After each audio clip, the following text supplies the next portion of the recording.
What is going on, guys? T-Tizzle here, bringing you another YouTube video. In today's video, I wanted to go over a bunch of tips and tricks I have to help you win more gunfights inside of this game, along with go over the best settings you guys can utilize to give you the best competitive advantage you possibly have. So if you guys want to know what the best settings are, along with the way to win more gunfights, make sure you guys watch until the end of the video.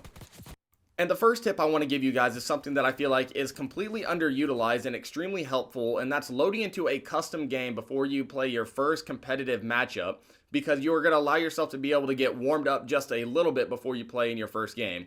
And I know what you guys are thinking. It sounds a little bit weird warming up for a game of Call of Duty, but it definitely makes a very big difference. You will allow yourself to get your shot warmed up, your movement will be a little bit more fluent, and whenever you load into your first game, you're going to be playing a lot better if you allow yourself to shoot at a bunch of recruit bots for about 10 or 15 minutes. Similarly to any pro game, like a NBA game, if you were to see an NBA player get into the lineup before doing any layup line, shooting around, they are not going to be performing at the best of their ability early on in that game because they did not allow themselves to get into a rhythm. You will see them start to do better mid-game whenever they do start to get into a rhythm, but it's going to be just like that in Call of Duty. You're not going to be in a rhythm or in a flow state if you just hop on dry and you didn't allow yourself to warm up. So I definitely like warming up for a little bit, especially if my friends aren't on, just hopping into a custom game, shooting in a bunch of recruit bots to allow my shot to get warmed up along with my movement. And this is going to be exactly how I set up my pre-game lobby warm-up. So what you're going to do first is just go to game setup. You're going to put it on team deathmatch. You're going to pick your favorite map. For me, I just love playing Skyline, so that's what I utilize. And then for the game rules, you're going to want to set the time limit to however long you want to warm up. I feel like a good time for me is about 20 minutes. Set the score limit to 1,000, and then finally go all the way over to team, and then switch the radar always on to directional so that you can always see where the enemy team is. You don't want to be running around just trying to find the bots on the game. So instead, you want to put this to directional so you always know where they are so you can get into as many engagements as possible. And then the next thing you guys are going to want to do is obviously you're going to want to put some bots in the game. So I put them on recruit, and I usually put about 8 or 9. I feel like that's the sweet spot. Anything beyond that usually is a little bit ridiculous. And then finally, whenever you are setting up your class, make sure you are utilizing whatever gun you're going to be using in the game, whether it be an XM4, a Kriegsee, whatever gun you're going to be using, throw that on. And then for everything else, throw on the same attachments. But the main thing you're going to want to do is for perk 1, put on scavenger so that you can get your ammo back. Perk 2, forward intel so that you can see the minimap a little bit larger. Perk 3 doesn't matter, but you do want to throw on the assault pack just in case you ever do run out of ammo. And the next thing that I'd like to go over with you guys is to make sure you have the proper settings equipped. So I'm going to go ahead and run through my settings here really fast. So for the controller, I definitely recommend throwing on tactical for your button layout. This is going to swap R3 and circle, meaning that R3 is now going to allow you to lay down while circle is going to be your melee. This is going to help out a ton for drop shotting. So for your sensitivity, this is going to be personal preference. I'm definitely using 8.8. That helps me a ton. I would go ahead and turn off controller vibration. You do not want your controller vibrating whenever you're shooting at an enemy. It's definitely going to throw your shot off a little bit.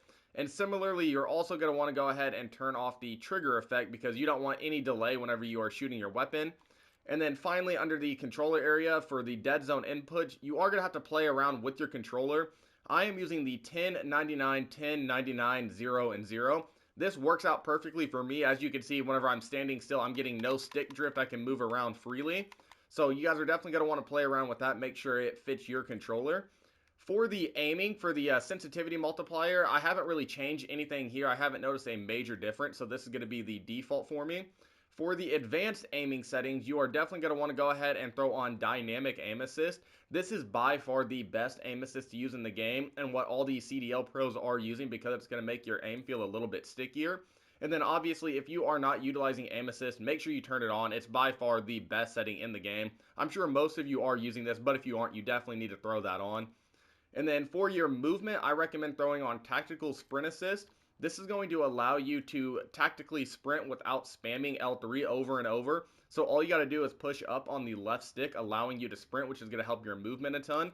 And then you will need to drop down on this area and then remove all the sprint assist delay. You don't want any delay with sprinting, so I have mine turned all the way down to 0. For mantle assist, I have that turned off. Crouch assist, turn that off. Corner slicing, turn that on. And then sliding and diving behavior, I definitely recommend using hybrid. This is going to help you guys out a ton whenever you are trying to utilize sliding and diving and give you a lot more control inside of the game. So you are going to just have to tap to slide, and then in order to dive, you're going to need to hold down the sprint button along with hit the slide button, and that's going to allow you to dive. If you guys can master this, it's going to help you out a ton in your game. And then the next thing is automatic airborne mantle. Definitely turn that on. And then the rest of these are basically going to be the default settings I haven't changed. And I'm pretty sure it's going to be the same over here for the combat settings. And then the next thing I want to go over are going to be the graphic settings. So I am on PlayStation 5. If you guys are on a different console, this will look a little bit different, but this is what I am utilizing. I do have a 120 Hz monitor, so that helps out a ton. For the gamma and brightness, this is going to be dependent on the monitor you are using. I have mine set to 53. I feel like it works out perfectly and allows me to see enemies more clearly. For the eco mode present, have that set to efficiency. And then move over to quality. You're definitely going to want to turn off motion blur, and then you're going to turn off depth of field, turn fidelity CAS on, and turn it all the way up. You don't want to have any motion blur inside of this game because you don't want anything like obstructing your vision while you're playing, so definitely turn those off. And then if you guys do have good internet for on-demand texture streaming, put that to optimize. But if you don't have the best internet, switch this to minimal because this will cause you to lag and have more packet loss.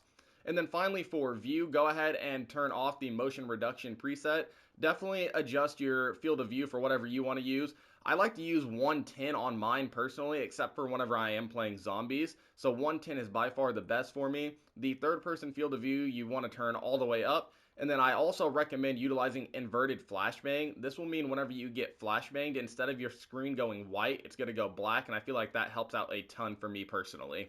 And then finally, I'd like to go over the audio settings that I am using. So for the master game volume, just turn this up to whatever you can currently handle. I have it set to 10 right now, but that's only because I am recording a video and don't want to have a bunch of background audio coming inside of this video.